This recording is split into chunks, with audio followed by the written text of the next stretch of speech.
नमस्कार, मैं रिया और आप देख रहे हैं डॉक्टर साहिब। आज हमारे साथ बिहार की जानी मानी ENT specialist doctor Rajnish Ranjan मौजूद है। डॉक्टर साहब, बहुत बहुत स्वागत है आपका हमारे चैनल में। नमस्कार रिया जी। डॉक्टर साहब, देखा जाता है कि गले में इन्फेक्शन होता है, तो ये अगर बात करें कि गले का इन्फेक्शन क्या है, तो इसके बारे में मैं चाहूँगी कि आप हमारे साथ इसके लिए जानकारी साझा करें। गले के इन्फेक्शन के लिए सबसे पहले मैं कहना चाहूँगा कि इस मौसम में, गर्मियों के मौसम में, जब वातावरण का तापक्रम ज़्यादा रहता है तो गले के इन्फेक्शन होने की संभावना ज़्यादा रहती है।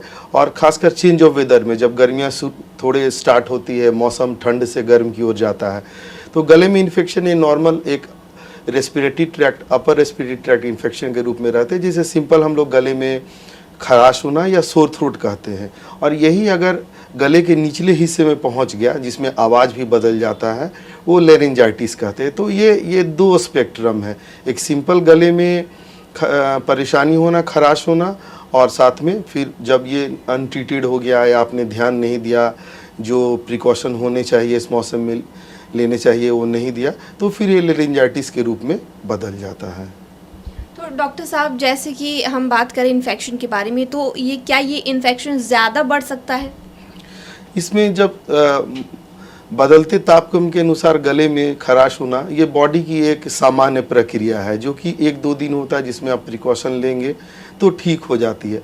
पर आपने नहीं ध्यान दिया, लगातार तापक्रम बदल रहा है, बाहर आप अंदर बाहर कर रहे हैं, एसी के कमरे में आ रहे हैं जहाँ की तापक्रम बहुत कम है, 25 डिग्री से कम हो रहा है, फिर आप बाहर जा रहे हैं, इस बीच आपने ठंडा पानी लिया, कोल्ड ड्रिंक्स लिया, तो उस समय ये होने की संभावना ज़्यादा रहती है। तो सबसे पहले मेरा सलाह रहेगा इसमें कि जब तापक्रम बदल रहा हो तो इस मौसम में ज़्यादा बहुत ice cold water, cold drinks, fruit juice ये प्रयोग ना करें।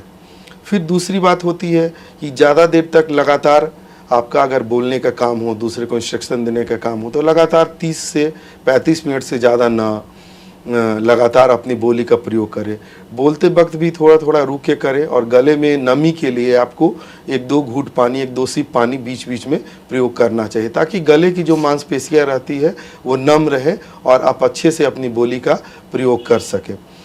दूसरा होता है कि जो अभी जो हीट वेव है, लू है, उससे भी बचना होता है। अगर उससे हुआ कि आप अत्यधिक तापक्रम में आप सफ़र कर रहे हैं, आउटडोर एक्टिविटी है, आपका वर्क ऐसा है जिसमें आपको बाहर जाना है, और आपने उस समय लगातार ठंडा गर्म का प्रयोग कर लिया, तो फिर गले में इन्फेक्शन होना स्वाभाविक है, जो कि शुरुआत में नॉर्मली पहले गले में खराश के रूप में होता है।